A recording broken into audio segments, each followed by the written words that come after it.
নমস্কার বন্ধুরা, রূপালী মিনি ব্লগে আপনাদের সবাইকে স্বাগত জানাই। আজও এসে গেছি একটি অন্য ধরনের ভিডিও নিয়ে আপনাদের সাথে। আজ পৌরাষ্টমী। আজকে আমাদের উৎকল সমাজের একটি প্রাচীনতম উৎসব। এটা সাধারণত বাবা মায়ের প্রথম সন্তানকে নিয়ে এই উৎসব পালন করা হয়। এই রিচুয়ালটি কিভাবে পালন করা হয় সেটাই আপনার সাথে আজ শেয়ার করব। আর এই রিচুয়ালটা কিভাবে কি করছি সেটা স্কিপ না করে পুরো ভিডিওটা দেখতে থাকুন। আমি এসে গেছি আমার ঠাকুর ঘরে। এটা হচ্ছে আমার পুরনো ঠাকুর ঘর। আর নতুন যে বাড়িটা তৈরি হচ্ছে সেখানে কিন্তু পুরোপুরিভাবে ঠাকুরের সিংহাসন তৈরি হয়নি, আর পুরো বাড়িটাও কমপ্লিট হয়নি। আপনাদেরকে পরে দেখাবো কিভাবে কি করছি না করছি ঠাকুর ঘরটা, আর অন্যদিন শেয়ারও করব আমি কি করি না করি। আর আজকে যেহেতু পৌরাষ্টমী, তাতে আমি এই যে গোবর নিয়েছি, গোবর দিয়ে যে প্রথম বংশের বড় তাদের নামে নামে একটা করে দেখুন এখানে লেচি দিয়েছি, মানে নাম নাম করে যারা বেঁচে আছেন তাদের নাম করে করে এখানে তাদের নামে এটা লেচি দেওয়া হয়েছে। এখানে দেখুন পুজো সরঞ্জাম সব আমি রেডি করে নিয়েছি। এখানে দিয়েছি ফুল, এখানে প্রদীপ, ধূপ, আর এই যে পুজোর জন্য আজ আমাদের যারা বংশের বড় তাদের জন্য জামা কাপড় লাগে। এই যে দেখুন আমার হাজবেন্ডও বয়সে বড় হলো, আর উনি প্রথম সন্তান, তার জন্য এই যে জামা। এই হচ্ছে আমার মেয়ে, মেয়ে যেহেতু বড় তার জন্য জামা কাপড়।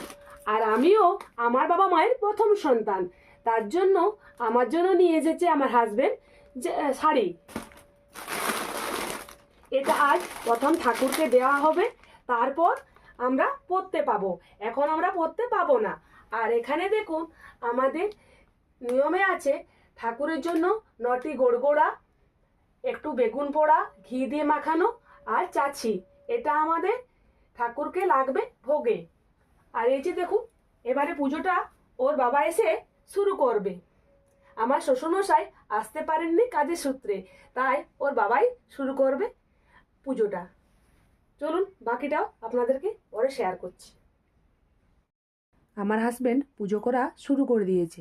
এই যে দেখুন প্রথমে দিলেন উনি চন্দন, তারপর দিচ্ছেন উনি সিঁদুর,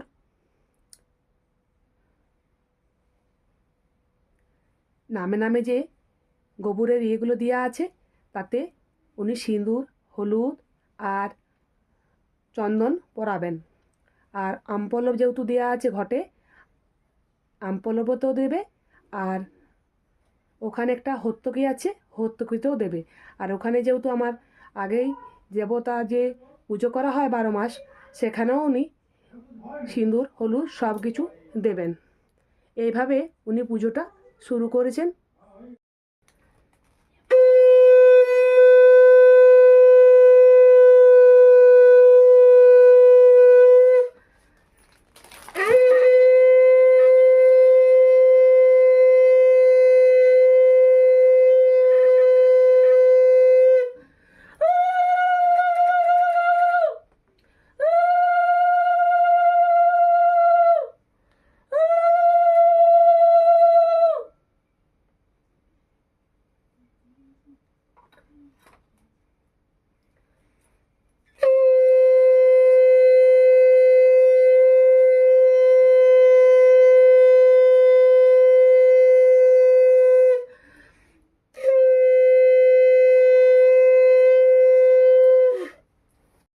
আমার মেয়েকে আমি দিয়ে দিই জামাটা, ও এবারে পরে আসবে, আর হাজবেন্ডও আমার পরে আসবে।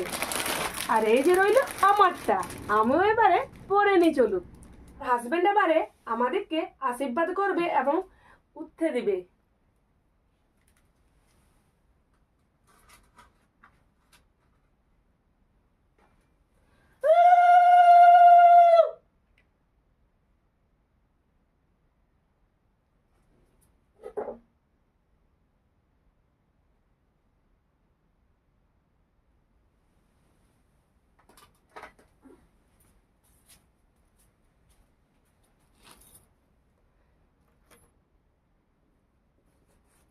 এবার মনে হয় কিছু দেবে আমাকে, একটু বার হয়ে গেছে।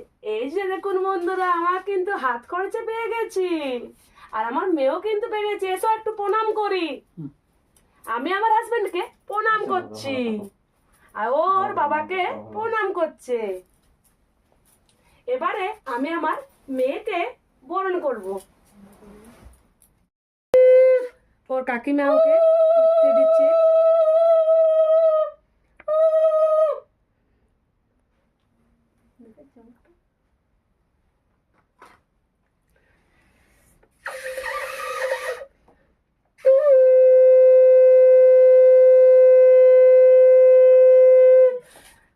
আমার মেয়েকে আশীর্বাদ করলো এবং টাকা দিয়ে দিয়েছে। দেখুন, আতপ চাল দিলেই হতো, দেখুন আতপ চাল বাদ দিও টাকাটাও দি। আমার মেয়েকে আমি প্রথমে দিলাম হাত খরচের টাকা, এই যে দেখুন। এবারে আমি ঠাকুরকে প্রথমে বরণ করে নেব।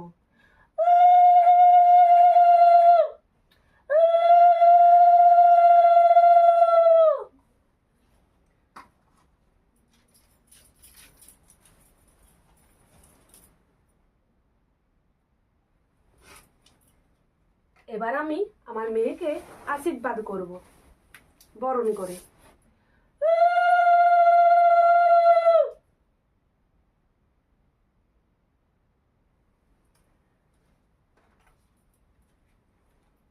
এবারে দেবো ওকে আতপ চাল।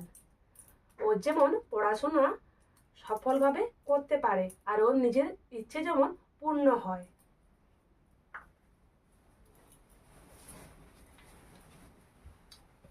এবারে আমাকে দেখুন, আমার মেয়ে প্রণাম করলো। এবারে পুরা বসানো আমাদের কমপ্লিট হলো। এবারে ঠাকুরকে প্রণাম করে এই ব্লগটা শেষ করছি। টাটা বন্ধুরা, সবাই ভালো থাকবেন, সুস্থ থাকবেন।